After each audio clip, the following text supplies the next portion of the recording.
আসসালামু আলাইকুম রহমতুল্লাহ। Hello viewers, সবাই কেমন আছেন? আজকে বের হয়ে গেলাম এয়ারপোর্টের উদ্দেশ্যে। যদি এয়ারপোর্টের মধ্যে কোনো কাজ নেই তবুও চলে যাচ্ছি এয়ারপোর্টের মধ্যে। দেখা যাক এয়ারপোর্টে ঢুকতে দেয় কিনা, কারণ কারফিউ চলতেছে। কারফিউর মধ্যে নাও ঢুকতে দিতে পারে। দেখেন ওই এখানে ইট পাটকেল এখনো রাস্তাঘাটে ছোঁয়া আছে। যদি গাড়ি ঘোড়া নাই তাও অটো দিয়ে চলে যেতেছি এয়ারপোর্টে, কারণ ঘুরতে মন চাইতেছে। এখন যদি না ঘুরতে পারি তাহলে কেমন লাগে, ভালো লাগবে না। যদি তাই ভাবলাম চলে যাই এয়ারপোর্টে। এয়ারপোর্টের উদ্দেশ্যে রওনা হলাম, কিন্তু রাস্তায় এসে দেখি কোনো গাড়ি ঘোড়া নাই। তাই একটা অটো পাইলাম, চলে আসলাম, অটোতে উঠলাম। অটোতে ভাড়া অনেক বেশি। দেখেন এখানে বিজিবিরা গোলাগুলি করে ক্লান্ত হয়ে দাঁড়ায় রয়েছে, একজন বসে আছে। কি সুন্দর একটা দৃশ্য, ছাত্রদেরকে গুলি করে।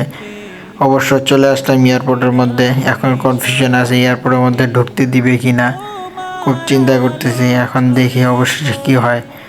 অবশ্যই অনেক কথাবার্তার পরে চলে গেলাম এয়ারপোর্টের মধ্যে।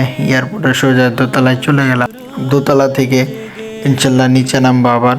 দোতলার মধ্যে কত সুন্দর একটি দৃশ্য, রাতের দৃশ্য। যদি একটু এডিট করে আমি সাদা বানায় দিছি। রাতের দৃশ্যটা খুব ভালো লাগতেছে। যদি এয়ারপোর্টে অনেকবার আসছি, কিন্তু রাতের বেলা আসা হয়নি। তাই রাতের ভিউটা আমার কাছে খুব ভালো লাগতেছিল, তাই আপনাদের সাথে শেয়ার করলাম। তাই নিচে এখন আবার নিচে চলে আসলাম। মনে করেন ভালো লাগতেছে না, উপরে খুব ভালো লাগতেছে না, নিচেও ভালো লাগছে। নিচে ঘোরাঘুরি করার পরে আবার উপরে চলে গেলাম। উপরে ঘোরাঘুরি করে কতক্ষণ ঘোরাঘুরি করলাম, এখন আবার বের হয়ে যেতেছি। এই যে বের হয়ে গেলাম। সবাই দোয়া করবেন আমার জন্য, এবং আপনাদেরকে অসংখ্য ধন্যবাদ। দেখা হবে নেক্সট ভিডিওতে ইনশাল্লাহ।